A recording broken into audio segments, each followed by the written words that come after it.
Chers auditeurs, chères auditrices, merci d'écouter notre balado.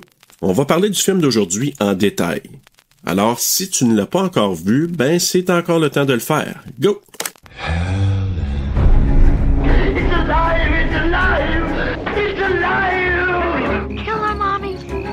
Kill her. Did you die in this house, Joseph? Father. The blind will always live in the rooms they left unlit. We all go a little mad sometimes. Listen to them. Children of the night. What music they make. You don't belong in the world. That's what it is. Oh, you're so cool, Brewster. Silent breed is people! You're next! You're next! You're next! Bonsoir tout le monde, bienvenue à la première officielle de Rétro-Terreur, pis là, hey! Excuse-moi, Serge. Non, on n'est pas à je commence. TSLP ici, là. Je sais. Fait que la TSLP, c'est une affaire, mais là, on est à Rétro-Terreur. Fait que c'est bien correct, Bruno, si tu parles, parce que là, ce soir, mon invité numéro 1 pour le premier épisode, ben, c'est mon partner de TSLP, Bruno. Salut, Bruno. Yeah. Allô, Serge. Hey, pour la première fois, je ne suis pas stressé en m'en venant à un podcast. C'est tellement chill. C'est le fun, ça. Hein? J'ai hâte, moi, de vivre ça aussi. Ben, en fait, je l'ai vécu, wink wink, déjà. Mais... Je viens de faire un clin d'œil, puis comme Serge y voit, je suis pas capable de faire un clin d'œil sans rouvrir ma bouche. On en apprend toujours. C'est pour ça que ça prend 3 émissions maintenant. Hey, Bruno, le cabinet du docteur Caligari, c'est le choix qu'on a fait, puis ça fait longtemps, on avait même parlé dans un épisode de TSLP qu'on ferait ce film-là. En fait, c'est toi qui as choisi ce film-là pour moi. Tu m'as dit qu'il fallait qu'on écoute ce film-là ensemble pour qu'on en parle. Oui. Puis là, maintenant, je sais pourquoi. Ah, ben c'est cool. Ben écoute, pour commencer, justement, donne-moi ta tête de ce que tu as trouvé de ce film-là, qui est un film de 1920. Donc, puis c'est vraiment un film innovateur, avant-gardiste. On peut tout donner les qualificatifs. Mais toi, qu'est-ce que t'en as pensé? Ben, très, très franchement, si j'avais pas regardé le début du documentaire, ils ont passé un documentaire aussi, la Frisson TV, ils ont comme fait un jeu de jouer un après l'autre, dans le fond. Puis si j'avais pas regardé le documentaire, j'aurais absolument rien compris. OK. Parce que c'est vraiment c'est différent, là. C'est pas du cinéma comme aujourd'hui. Puis c'est un méchant clash quand que t'es un gars comme moi qui écoute Scream. Puis qui va, tu sais là, j'écoute pas juste Scream, mais tu comprends ce que je veux dire, je suis un gars qui est très attrayé par ça, par Chucky, tu sais. Ouais. Puis que là tu m'arrives avec hey, écoute ça, Klaus, c'est un film qui s'est écrit en allemand, puis sous-titré en français en bas, puis sous-titré à la pas sous-titré à la française ou à la québécoise, sous-titré à la je mets les mots dans le tu sais, c'était très Chloé elle m'a expliqué un peu là comment ça fonctionnait les traductions pis tout ça, puis que des fois, les traducteurs, quand c'est des romanciers, c'est là que tu vas voir un peu une symphonie des mots, puis tout ça pour que ça fonctionne. Puis des fois, c'est vraiment traduction, genre très machinale, là, si on veut. Ouais. Puis, ben c'est ça, tu sais. Puis c'était un peu ça le downside, je te dirais, là, le fait de pas avoir les écritures mis dedans. On dirait que ça enlève beaucoup à la magie du film, mais sinon on aurait absolument rien compris.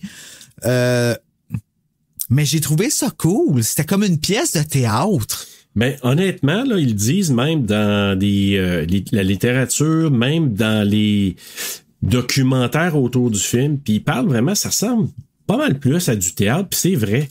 Regarde, c'est parfait. Oui. Regarde, j'ai pris la note, là, puis je l'ai pas loin. T'as vu, là, c'est fait en, je pense que c'est 8 actes. Non, 6 actes. 6, ouais. 6 actes. Fait que c'est vraiment comme une pièce de théâtre. Puis ça ouais, mais comme je pense que si, dans le temps, c'est qu'il fallait que le projectionniste ait changé la bobine. C'est tout ça? Quand il mettait des actes comme ça, c'était comme un ouais, espèce il y avait un temps limite, là.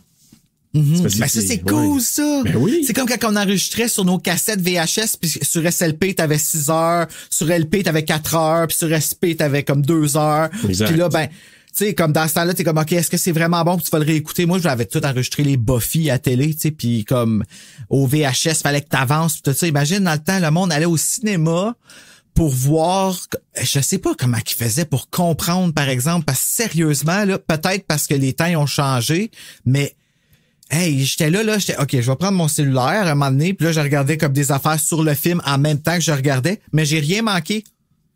Ouais, mais en même temps, le film, il faut vraiment se mettre dans la peau de quelqu'un qui regardait ça à l'époque, en 1920, ou qui a regardé des films de Charlie Chaplin, donc des films muets, parce que... Non, c'est ça. Si tu comprends, c'est une histoire qui nous est contée de façon visuelle.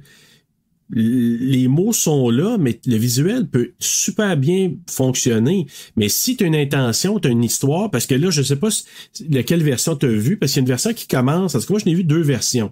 J'ai vu une version qui commence tout de suite avec les gens qui se promènent, puis tu as une version qui avec le personnage principal, Francis, qui parle à quelqu'un d'autre sur un banc de parc. Je sais pas si c'est qu'est-ce que tu as vu pour commencer. Pourquoi je me souviens plus? J'ai vu la version qui diffuse sur Frisson. Je vais aller voir tout de suite. Comme ça, je vais pouvoir te le dire. Ouais, parce que moi, j'en ai je vais aller vu voir 2. sur mon câble. Je sais que j'ai vu une différence entre ce qu'ils montraient dans le documentaire puis la version qui a été diffusée. OK. Puis je vais t'avouer que si j'avais vu la version qui montrait dans le documentaire qui était vraiment restaurée, là, c'était sharp, là, vraiment, là, tu voyais comme les moindres détails. Je pense que ça aurait descendu ce que j'aurais aimé. Fait que Frisson TV ont vraiment pris la bonne décision de faire jouer une version VHS grainée, là. OK, ouais. Je sais pas si... Ouais. mais ça rendait... ça faisait que c'était une expérience, tu sais. Fait que je pense pas que de le restaurer, ça aurait été comme une... en tout cas, c'est pas quelque chose qui a dû jouer en la faveur du film, là. Peut-être, mais je vais regarder là, c'est quoi la version. Je l'ai pris en Blu-ray, puis c'est vrai, j'en reviens pas comment ils sont capables de faire des versions incroyables, là. L'image est tellement belle. C'est fou, là. Pour un film aussi vieux que ça, un film de plus de 100 ans, Bruno. Oui. Il y a 102 ans aujourd'hui. Là, au début, il y a l'intro avec toutes les affaires comme la feuille qui défile, là, qui crinquait, puis il est assis sur le banc de parc. OK. Ça, c'est la version que je vois là en ce moment. Parce que moi, il y a des versions sur YouTube. Donc, chers auditeurs, là, si jamais vous voulez regarder le film, c'est pas compliqué, là. Vous pouvez le trouver sur YouTube, un petit peu retravaillé. Donc, puis il y a une version, moi, je suis tombé, j'ai vu, ça commençait, tu sais, les personnages se promènent genre dans, je vais dire, la rue, là. C'est pas tellement bizarre un peu la façon que les décors sont faits. C'est creepy, par exemple. La femme, là, qui marche avec sa robe blanche. C'est quoi son problème à elle? Tous les personnages. Tu sais, tu regardes le gars qui... Tu sais, bon, probablement le docteur Caligari, moi, quand tu le vois de proche, j'ai l'impression... Oui, je sais. Tu sais de quoi je veux dire? ouais, il ferait faire des cauchemars, là. Tu sais, c'est l'image, là, comme la vieille dans Angst. Ouais, il te resterait marqué comme ça, là. Exact. Puis moi, je vais te faire un comparable. Quand j'ai regardé ce film-là, puis la musique aussi, puis tu sais, il y a de la musique, c'était un peu... par moments, c'est... Comme le film qui monte dans Evil Dead. Tu sais, le vieux, là, à un moment donné, tu sais, il descend en bas, puis il y a des films qui passent là, sur l'écran, là. Ben, ça avait l'air de ce type de film-là. Moi, je me rappelle quand j'étais jeune, puis qu'on avait super écran, j'avais vu dans le TV Hebdo, ça, moi, là, quand j'étais jeune, c'était... Quand on recevait le journal, là, c'était le samedi, tu me sors le hors et spectacle, tu me sors le TV Hebdo, puis il y a personne qui était... Puis là, je surlignais les affaires, puis tout. Puis à super écran, il y avait le film Le Fantôme de l'Opéra qui montrait qu'il était pour jouer, puis j'étais comme enregistre-moi ça, puis ma mère était comme c'est pas le film que tu penses, là. Puis j'étais comme ouais, c'est ça, blablabla, Fantôme de l'Opéra. Puis c'était un vieux film de ces années-là. En noir et blanc, j'avais tellement rien compris, mais par orgueil, je l'avais regardé. Puis depuis ce temps-là, quand je vois des films comme ça me fait peur. Parce que ça me met comme... Tu comprends-tu? Oui. C'est un drôle... Ça te met dans un drôle de mood. Oui. Puis moi, j'ai retrouvé ça... Je sais pas si ça dit quelque chose, mais moi, les épisodes... les émissions jeunesse, quand j'étais jeune, l'avant passe-partout, là, c'était... Grugeot et Délicat, Larry Bouldin. Bobino. Ouais, mais surtout ceux-là, Fanfreluche, c'est parce que les personnages étaient épeurants. C'était pour les enfants, mais c'était épeurant. Tu sais, un peu comme, comment il s'appelle notre... c'est-tu Carl, celui qui est hypnotisé, là? César, Carl. Je sais pas pourquoi je l'ai appelé. Mais j'ai vu tellement de Carl dans les mots allemands parce que j'ai écouté des documentaires, j'ai vu des affaires, là. Excuse. Hey, je vais l'éteindre. Je viens de le voir, le Caligari, puis avec, tu sais, puis il ferme avec le rond, là, sur sa face, puis de même, là. Mais vraiment sa face. Mais quand j'étais jeune, puis des personnages de Grugeot et Délicat, Larry Boulding, puis surtout Fanfreluche, là. Y en a un là-dedans que c'était lui qui chose Chucky qui le faisait, voyons. Oui, Jean-Louis Millette dans Larry Boulding, oui, faisait paillasson. OK, c'est ça, OK. Après un gros travail, un bon repas. Hey, imagine, esti. Mais il était épeurant, tu sais, les gros maquillages foncés autour des yeux, les personnages qui regardent de façon sévère. Tu sais, t'es jeune, moi, ça me faisait peur, je te jure, là, j'avais peur. Ben, même Passe-Partout, à la limite, des fois, les vieux Passe-Partout, là, ça peut te remettre dans ton... dans le temps où t'étais innocent puis que tu comprenais pas tout ce que tu voyais. Fait que dans le temps où t'étais jeune puis que le film de Caligari aurait pu venir affecter ton imaginaire assez pour te faire des cauchemars, tu sais. Ben, tu comprends-tu ce que... Oui, puis César, là, quand il s'ouvre les yeux, là, puis avec son maquillage foncé puis qu'il ouvre les yeux ben grands, je peux croire que le monde dans les cinémas ont dû paniquer en 1920 parce que eux autres, ils n'en avaient pas vu des tonnes de films, là. Parce qu'il était laid, ben il était arrangé, laid, mais clairement, tu vois que c'est un bel homme. Oui, c'est un bel homme à la base. Mais aussi, c'est que, tu sais, 1920, là, on a parlé hors enregistrement tantôt, considéré par les critiques et les historiens, premier film d'horreur. Premier film d'horreur. C'est comme la base de tout ce qu'on fait. T'sais? Exact. Donc ça, c'est important de partir avec ce film-là. D'autres historiens disent aussi que c'est le premier film classique, culte. Ah oui? En général. Oui, il y a beaucoup qui ont nommé ce film-là aussi comme un premier film. Parce qu'il y a du monde qui ont accroché en culte comme à vouloir tout le regarder comme un peu Rocky Horror Picture Show, là. Puis qui a influencé aussi beaucoup de films qui sont venus par la suite, beaucoup d'influences. Il parlait aussi l'influence sur Nosferatu, sur, en tout cas, certains réalisateurs allemands qui ont comme repris, là, ils appellent ça aussi, tu sais, l'expressionnisme allemand, là. Tu sais, toutes les espèces de trucs croches. Ben, c'est cool. C'est même aussi la fille, à un moment donné, quand elle arrive, la fameuse scène qu'un a puis l'autre a pas, là, quand elle arrive en avant des arbres morts, là, puis tous les dessins que les arbres font sur son sa grosse robe blanche, là, ça fait très creepy. Je trouve que ça fait quasiment Night of the Living Dead, là. Tu sais, là, quand l'autre arrive, aussi. Oui, ça fait comme si... Oui, c'était creepy. Ouais.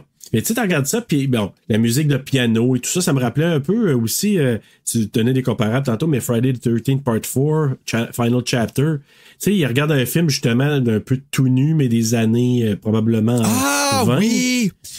Oui, ben c'était pas ça que je donnais comme exemple, mais je comprends ce que tu veux dire, là. Tu sais, c'est la même époque, puis... La même affaire! Sauf que c'est pas le même contenu, bien sûr, là. Non. Donc, c'est ça, au niveau des thèmes, ben, en tout cas, je sais qu'il sortait de la Première Guerre mondiale.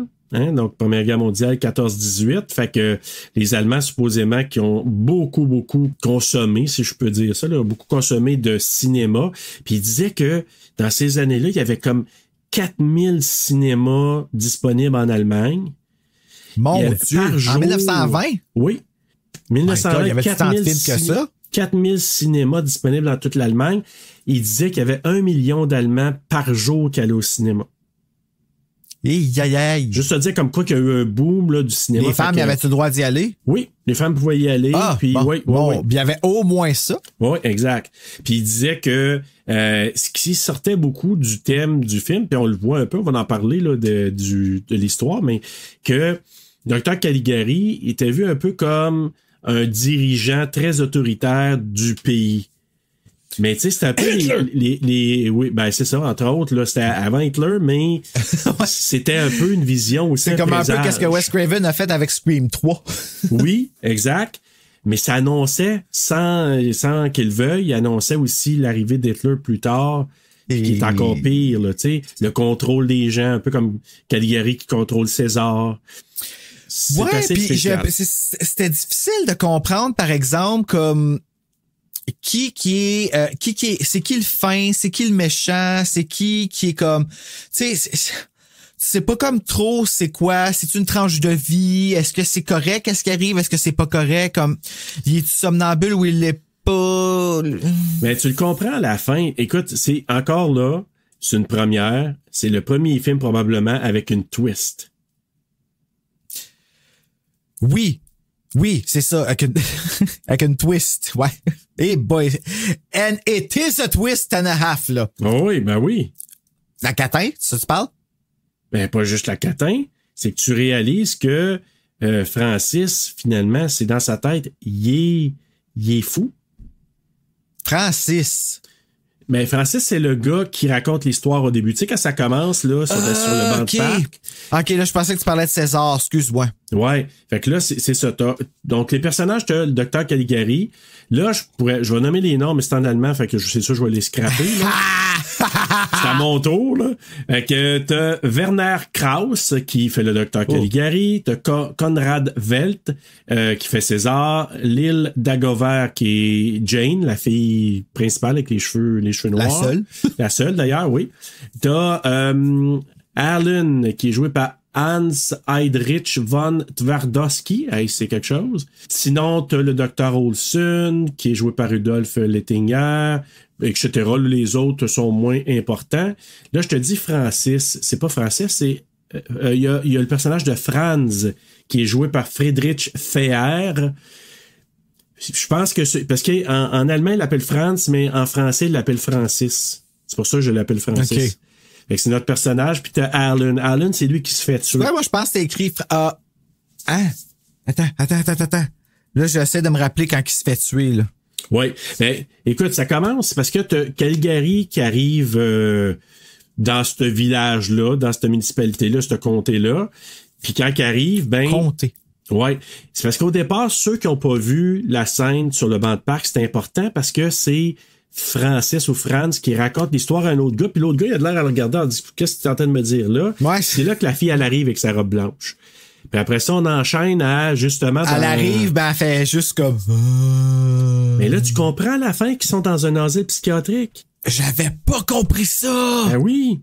C'est pour ça que c'est important. OK, mais là, ça fait du sens. Oui, c'est parce que lui, il est en train de conter l'histoire. Ah, il y a un gars qui s'appelle Dr. Caligari, puis il hypnotisait du monde pour les faire tuer pendant leur sommeil. Puis ça l'enchaîne après ça à l'histoire. C'est comme si on le voit, l'histoire qu'il raconte. Mais à la fin, tu te rends compte que il y a rien. Il y a comme un double twist même, parce que tu dis, shit, le Dr. Caligari, il hypnotise César pour l'envoyer faire tuer du monde, mais tu t'aperçois que finalement, à la fin, Dr. Caligari, c'est le directeur d'un hôpital psychiatrique. Et fait que c'est pour ça qu'il est le méchant, techniquement, pour lui, parce que c'est un patient. Et voilà, exactement. OK. Puis quand tu vois pas la scène de l'histoire au départ, puis ça part juste dans la ville, à la fin, tu te dis, what the fuck, qu'est-ce qu'il fait là, lui? Fait que ça a plus de sens de le voir au début, ça. J'avoue que c'est stupide, paraît, c'est peut-être pour ça qu'ils ont corrigé puis qu'ils ont mis la scène... C'est en tout cas, il y avait un budget, juste te dire avant de commencer vraiment, puis on va parler des détails puis les scènes peut-être que tu as préférées, là, mais budget 18 000 $ à l'époque. Ce qui équivaut, j'ai fait la conversion en 2022, ce qui vaudrait maintenant un budget de 266 553. C'est pas bien plus d'argent, là? Ben... Pour faire un film, en tout cas, là? Non, c'est un Halloween. L'original Halloween, c'est comme 300 quelques mille. Ah, c'est vrai, hein? Fait que, tu sais, tu vois à peu près en proportion. C'est juste que tu regardes pour l'époque.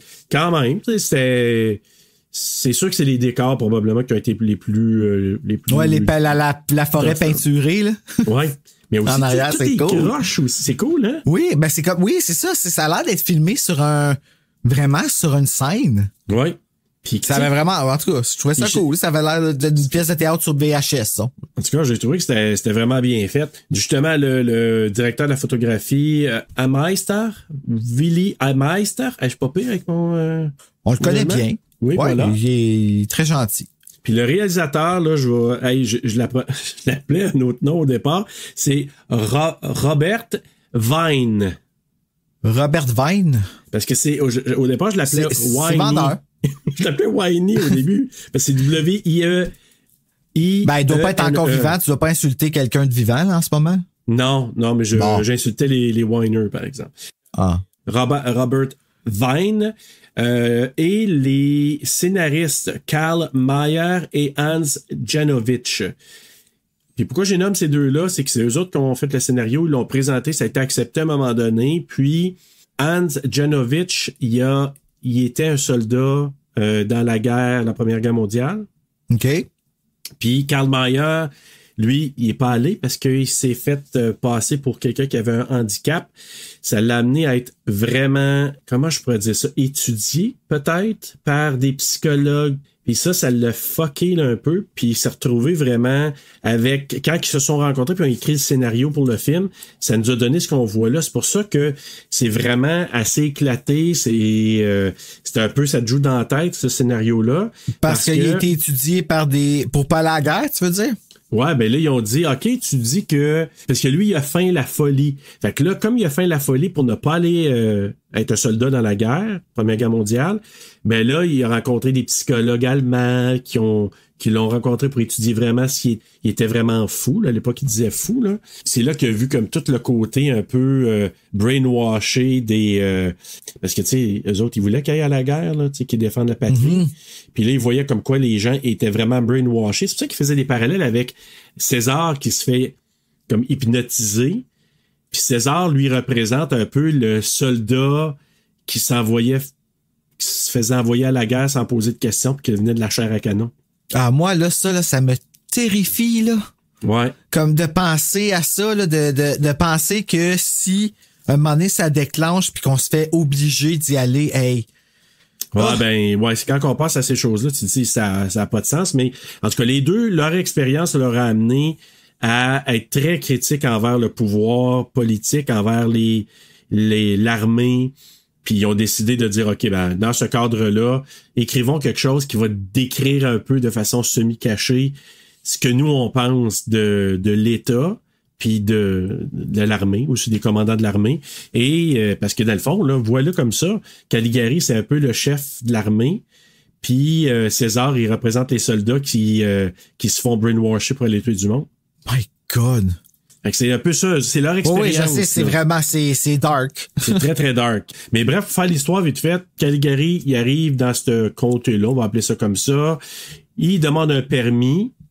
T'as-tu vu quand il est allé faire sa demande de permis au gars qui travaille pour la ville? Mais c'est un permis pourquoi? C'est pour faire son show, genre? Oui, pour pouvoir s'installer à la fête foraine puis avoir le droit de faire son spectacle là, d'hypnotiseur et de somnambuliste. Là. Fait que là, lui, il a demandé à c'est comme quelqu'un qui travaille à la ville, tu sais, comme quelqu'un qui travaillerait à la ville de Gatineau puis qui donnerait des permis, là. Mais la secrétaire. Ouais, mais c'est ça, je pense qu'il l'appelle le secrétaire municipal. Ah oui, pour vrai? Ah, OK. Ouais, il l'appelle comme s'il demande pas à la bonne personne, la madame, ça je fasse, moi. Ouais, mais le gars, là, il était jacké dans les airs encore là. Sais-tu comment que c'était? Tu sais, encore là, il regardait de haut, puis il réprimandait, puis... Caligari? Ouais. Le secrétaire de ville, là, il était jacké sur une autre chaise. Puis là, quand il est allé pour demander pour son permis, puis là, il disait, je sais pas trop ce qu'il disait oui, celui qui ressemble à Willard, là. C'est ça? T'as-tu trouvé, toi aussi, moi aussi? Oui! Il y en a un que j'ai trouvé, il ressemblait à Willard, ouais. Vraiment, mais comme plus carré. Ouais, mais je me demande si c'est soit Alan ou Francis. Qui ressemble à Willard. Je te dirais, là, il ressemble à... Non, c'est pas Francis. C'est Alan. Je pense que c'est lui qui se fait tuer c'est lui qui ressemble à Willard. Ouais, il ressemble comme à Slappy un peu. Crispin Glover. Oui, avec les cheveux, là. Oui, exact. Mais en tout cas... Willard. Comment tu dis ça? Willard. Ouais. Puis Alan, ben lui, c'est parce qu'à un moment donné, il arrive à la fête foraine, puis là, ils font il fait la démonstration qu'il est capable de le réveiller. Ça fait 23 ans, je pense qu'il dort jour et nuit. Ah oui, il a dormi. Il a 23 ans et il dort depuis ce temps-là. Ouais. Mais il peut marcher, il peut manger, tu sais, en tout cas. On a vu comment qu'il fait manger, mais je veux dire, pareil. Ouais, exact. Mais tu sais, c'est très... c'est ces autres, les gens étaient là. Tu sais, c'est un phénomène de foire, là. C'est par les gars des vues, hein. Ouais, aussi, disons comme les ça gars de aussi. cette vue-là. Ouais. Là, il y en avait une dans la salle, dans ce temps-là. Ouais, elle fait pas de sens. Hey, là, fais ça smartass, là. Ça, tu l'entendais pas, tu sais. Qu'est-ce que tu veux dire? Ben, c'est muet.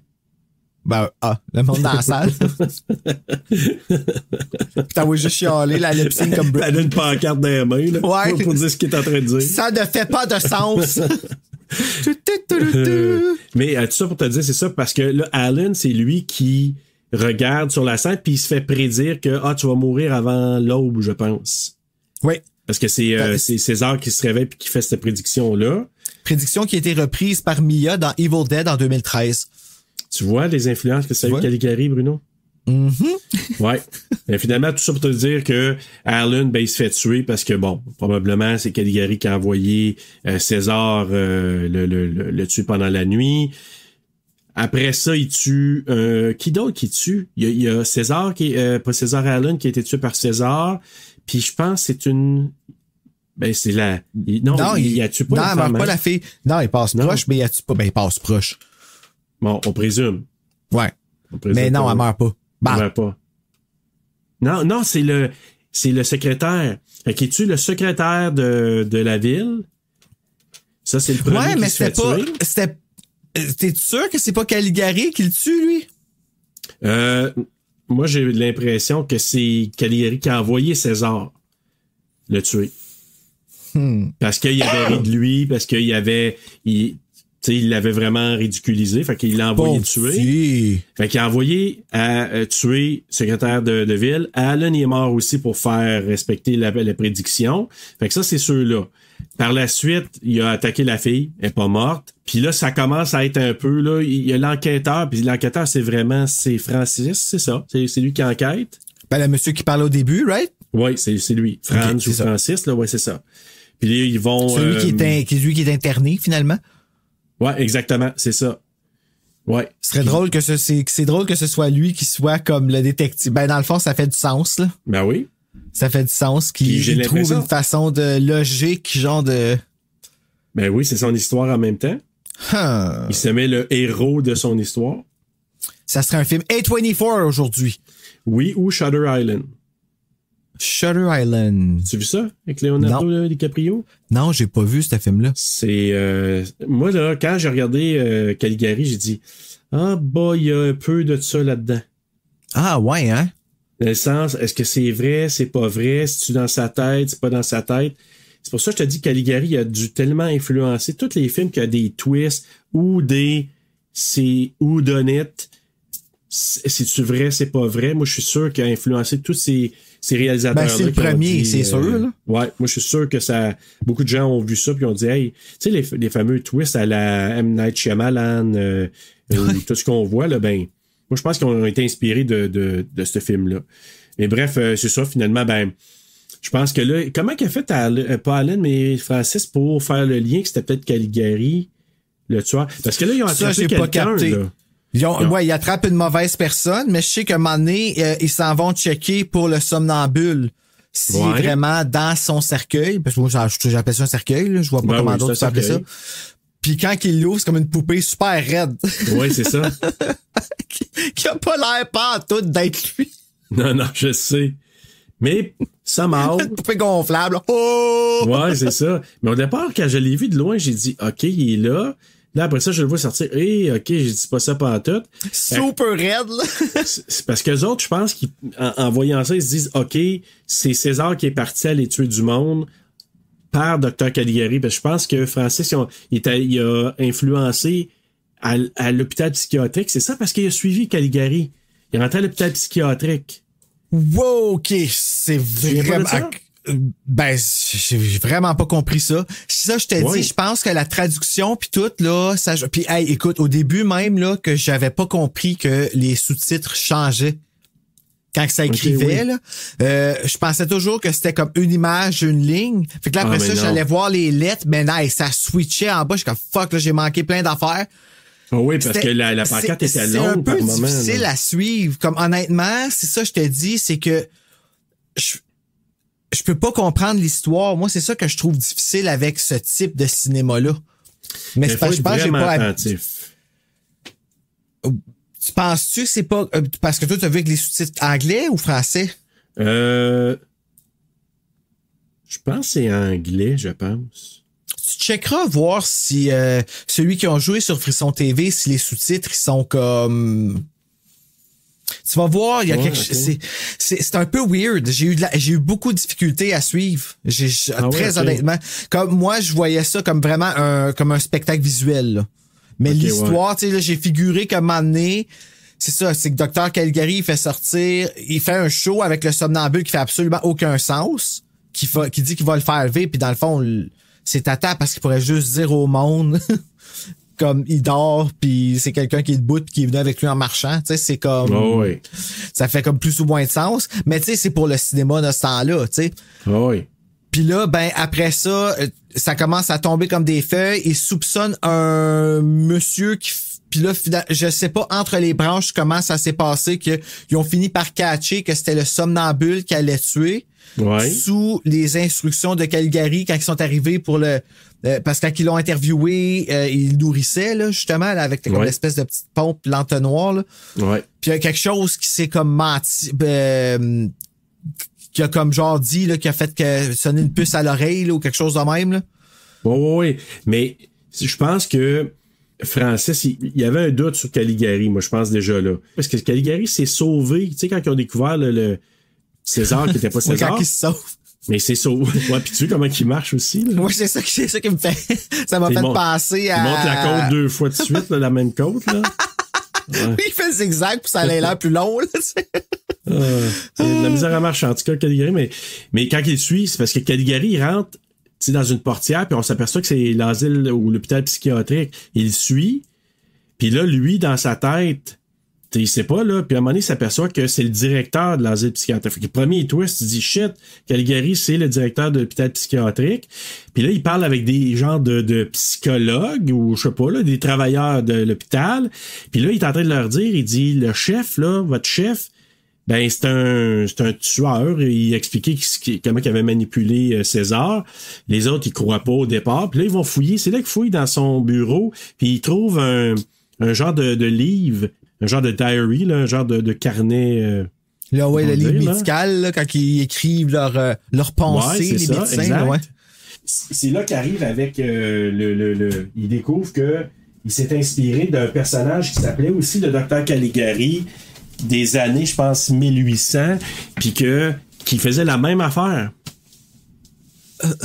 Fait que là, lui, il dit, OK, ça veut dire que le docteur Caligari, c'est ça, ils ont raconté l'histoire dans le livre. Là, il dit, lui, il s'est fait passer pour lui, il a hypnotisé l'autre, il l'a envoyé tuer des gens. Fait que là, les gens, quand de l'hôpital, ils regardent le texte, c'est là qu'ils ont dit, c'est vrai que ce qu'il est en train de dire, on va aller le retrouver, le docteur Caligari. Ils le retrouvent, ils vont le confronter, ils le mettent dans une camisole de force. Camisole de force. Et il l'amène dans une cellule.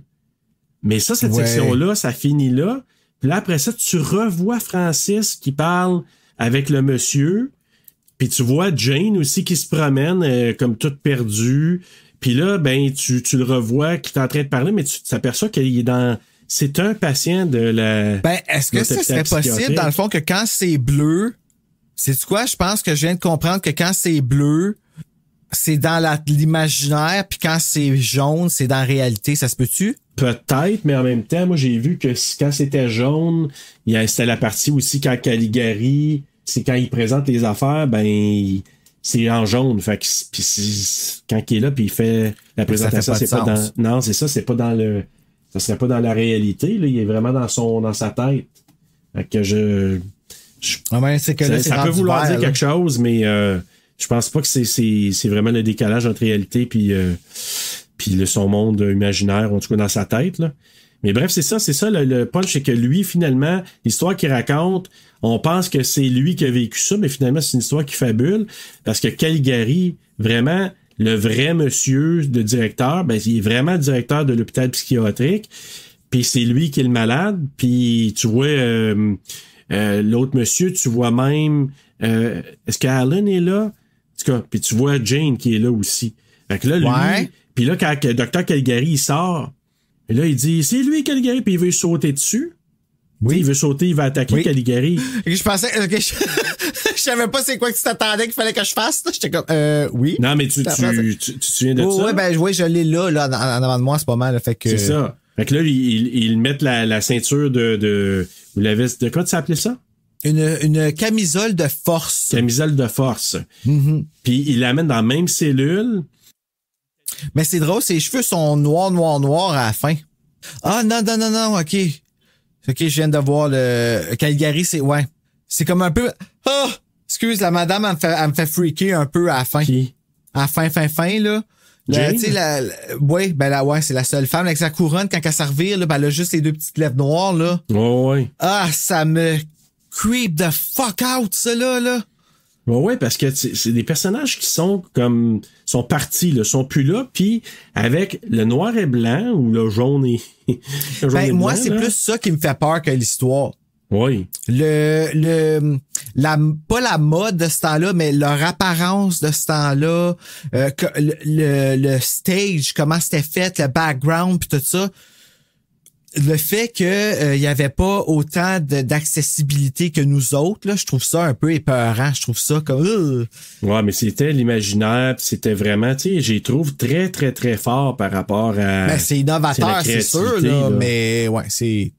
Mais écoute, juste pour dire, à la fin, c'est Caligari, en tout cas, je sais pas ils ont dit son vrai nom de directeur de l'hôpital psychiatrique, mais finalement, lui, ce gars-là, il réalise, quand il entend l'autre qui crie Caligari, il dit « Ah, il pense que je suis Caligari, maintenant je pourrais le soigner. » Parce qu'il savait pas, lui, c'était quoi sa maladie, il savait pas c'était quoi l'affaire, fait que là, il dit « Ben, je veux savoir par comment commencer pour le traiter, ce gars-là. » C'est un peu facile, là.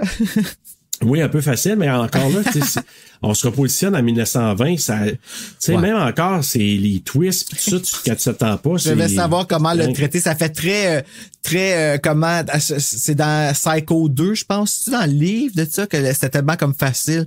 Ah non, c'est peut-être pas ça. Mais c'est pas, mais qu'on a fait, puis que c'était comme, diagnostic, c'est peu facile, là, t'es comme, OK. Ouais. En tout cas, ça finit comme ça, mais en général, c'est ça. Tu lui donnerais combien, mettons, en pourcentage, là, vraiment sur 100? Sur 100? Oui, pourcentage. Mon Dieu, c'est dur à dire. Si tu regardes... vu que c'est le premier... C'est quoi, je pense que je vais lui donner un 60%. Tu sais, c'est pas quelque chose que je vais trouver... tu sais, c'est pas... Je trouve pas que c'est divertissant. Je trouve, tu sais, c'est pas un film que tu vas regarder genre puis triper puis ouais avec des bières en chum puis non, mais, vraiment pas. En faisant un casse-tête l'après-midi sur sur mute avec un petit vinyle de Kelly Clarkson, mettons là. Ça se prend bien. Fais un petit casse-tête là. En autant que tu vois pas trop Caligari en close-up. Là, ben non, mais c'est ça, faut que tu lèves ta tête à ce moment-là pour faire tu sais là, parce que quand tu sais c'est des images c'est des images qui font peur, tu sais, c'est juste ça, tu sais c'est très je sais pas si c'est la nostalgie mais une nostalgie grise là, tu sais là. Ouais, ben peut-être, mais moi je te dirais j'ai donné un 85. Mais pour la raison est vraiment le côté historique. Mm-hmm. L'histoire qui, somme toute, est quand même intéressante parce que tu dis, quand même, c'est comme 2-3 histoires là-dedans, là, quand t'as compris, exactement. Ouais. Mais tu sais, après, quelqu'un qui l'écoute 2 fois, c'est sûr que tu vas catcher là, les nuances. Donc, pour ça, je trouve ça super intéressant. Les acteurs qui font la job aussi, tu sais, moi, je considère que celui qui fait César, Dr. Caligari, moi, je trouve qu'ils sont quand même... Ah, César, il était épeurant. Bien, mais César est très épeurant. Puis c'est l'histoire qui... Je pense que c'est l'image la plus marquante du film. Oui. Puis qui il fait Edward Scissorhands un peu, je trouve. Ouais, t'as raison. Même toutes les Tim Burton. Mais c'est ça. Écoute, pour moi, la note est très symbolique parce que entre toi et moi, ça a lancé tout, vu que c'est le premier film d'horreur, puis avec l'histoire, avec la façon que c'est fait aussi. Tu sais, je trouvais que c'était quand même imaginatif. Moi, ça vaut cette note-là. Là, je vais te demander, ben, est-ce que ce film-là, on loue, on achète ou on passe? On achète. Oui? Ouais. Je pense que c'est un... Tu sais, c'est un film que... Tu sais, moi, je trouvais que c'était important que je le voie. Je trouvais que ça va être important que moi, je le fasse voir à mon neveu qui tripe sur l'horreur, qui va comme se lancer là. Tu sais, là, pour qu'on revienne tout le temps. Tu sais, faut pas qu'on l'oublie de où est-ce qu'on est parti. Fait que oui, tu l'achètes. OK, cool. Moi, je me dis, si quelqu'un est à l'écoute puis qu'il l'a jamais vu, moi, je dis, tu le loues. Ou, évidemment, si on prend l'option YouTube, c'est gratos, là, mais mettons qu'il n'est pas disponible, ben, loue-le, fais-toi une idée, dis, tu l'as vu au moins une fois dans ta vie. Moi, je trouve que c'est important, comme toi, là, de l'avoir vu, parce que ça a toute partie, là, ce film-là. Puis, moi, dans mon cas, Tu sais, c'est de l'acheter pour l'avoir parce que c'est tellement important. C'est comme ceux qui vont acheter Nosferatu ou qui vont acheter d'autres films comme ça parce que c'est les, tu sais, c'est comme les piliers d'un genre. Ben oui, c'est vraiment le début, là, les jump scares, ils étaient même pas inventés dans ce temps-là. Il y avait pas de tropes fuck out, là. C'était, on y va au pif, c'est le premier qu'on fait, là, tu sais. Exactement. Fait que pour moi, ça vaut beaucoup.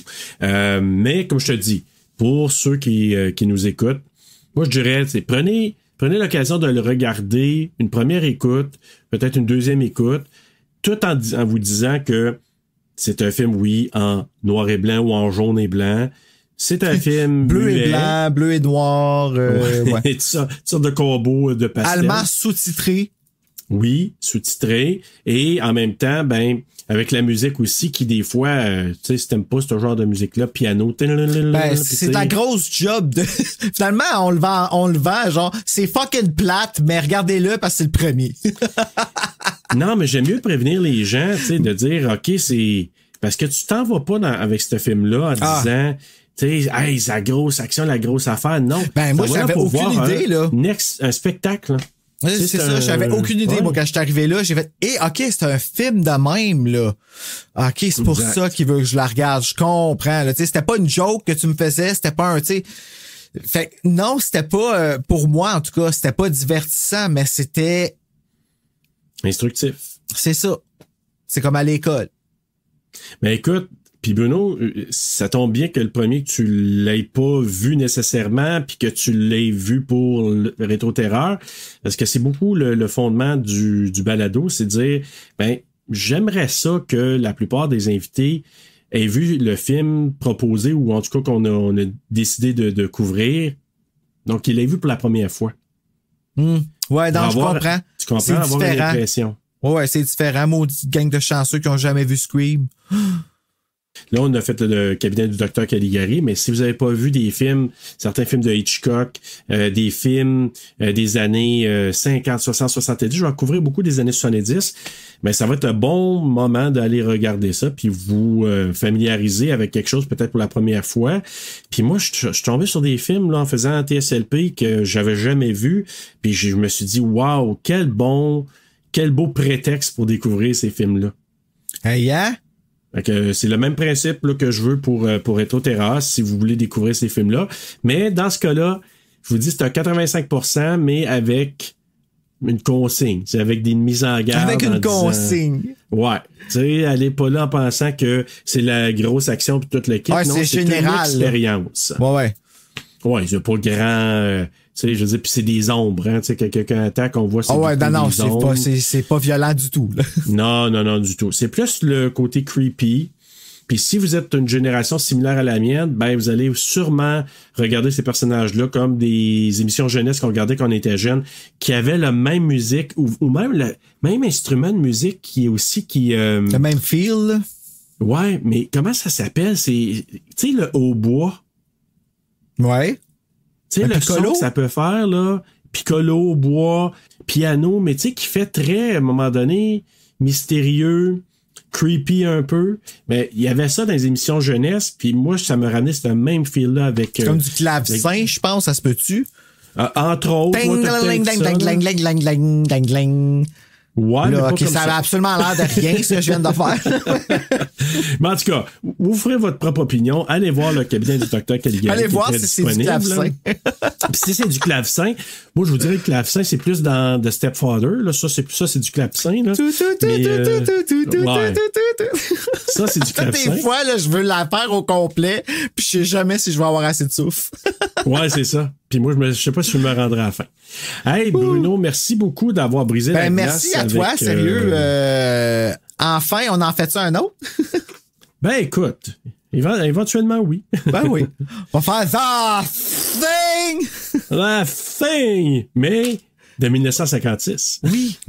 Un crossover! Hey, on fera un crossover, Bruno. Oui! Hey, merci beaucoup. Puis, chers auditeurs, ben écoutez, maintenant, courez, allez louer, allez regarder sur YouTube si ça vous tente le cabinet du Dr. Caligari. Puis, Bruno, je t'inviterai une autre fois à venir faire un tour dans Rétro-Terreur. Faites un book! Un instant, Bruno. On n'est pas à Terreur sur le pod ici. Puis en plus, j'ai pas terminé. Je t'avais dit que je te présenterais à l'occasion des comparables entre le roman et le film. Mais là, pour le cabinet du Dr Caligari, il n'y en a pas de roman. Alors, j'ai remplacé ça par un segment que tu vas entendre à l'occasion qui va s'appeler « Juste avant l'aube ». Mais c'est quoi Juste avant l'aube? C'est un segment dans lequel tu entendras des légendes ou des histoires un peu tordues racontées par le pas encore connu Papa Frousse, qui va te parler de choses un peu étranges, bizarres. Alors, je te laisse là-dessus, mais moi, je t'invite par la suite à revenir une prochaine fois te balader à Rétro Terreur. Bye bye.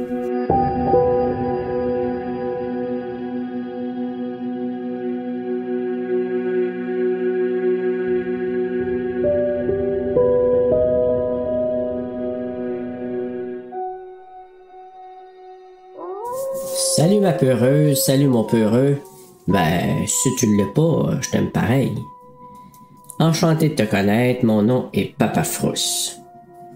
Dre là, je m'en vais te conter la légende du Docteur Lamort, appelé aussi Dr Death. Le Docteur Lamort, de son vrai nom Christopher Dunch, ou dans mon livre à moi le maudit bâtard, c'est un médecin neurochirurgien par-dessus le marché qui avait étudié au Tennessee, mais qui est déménagé au Texas pour aller travailler. Plus précisément à Dallas. Ce maudit dérangé-là était, selon des documents de la cour, soupçonné d'être sous l'influence de la cocaïne, tout en opérant au cours de sa 4e année de résidence. Dunch a commencé à opérer au Texas en 2010, puis 3 ans plus tard, son permis de conduire a été révoqué, on ne sait pas trop pourquoi. Puis ensuite, il a été accusé et condamné pour mutilation de 4 patients et le meurtre sur 2 autres. Mais là, écoute bien ça. En décembre 2011, il aurait envoyé un courriel à un collègue disant « Je suis prêt à quitter l'amour, la gentillesse, la bonté et la patience que je mélange à toute autre chose que je suis et à devenir un tueur de sang-froid. » Moi. Puis en 2017, il est reconnu coupable du crime de mutilation d'une patiente au cours d'une opération chirurgicale de fusion lombaire. Là, écoute bien ce qu'il a fait. Il a fixé une vis dans la cavité vertébrale de sa patiente, placé des implants dans le muscle au lieu de l'os, puis complètement sectionné une racine nerveuse spinale. Et là maintenant, âgée de 79 ans, elle peut plus rester debout que 10 minutes de suite, puis elle passe la plupart de ses journées en fauteuil roulant. Ben oui. Puis ensuite, en 2018, il y a un podcast qui a été créé qui s'appelle Dr Death, qui a découlé par la suite à une mini-série, aussi appelée Dr Death. Et pour y incarner Christopher Dunch, on a choisi Joshua Jackson. En tout cas, la morale de l'histoire, mange des pommes puis fais attention à ta santé. On sait jamais dans quelle main on va tomber. Ben là, il n'y a pas juste ça, là, mais le soleil va se lever, fait qu'il faut que je m'en aille. Fait que je te dis salut, puis surtout à bientôt, mes peureux. It's alive! It's alive! It's alive! Kill her, Mommy. Kill her. Did you die in this house, Joseph? Father. The blind always live in the rooms they left up. We all go a little mad sometimes. Listen to them. Children of the night. What music they make. You don't belong in the world. That's what it is. Oh, you're so cool, Brewster. Silent breed is people!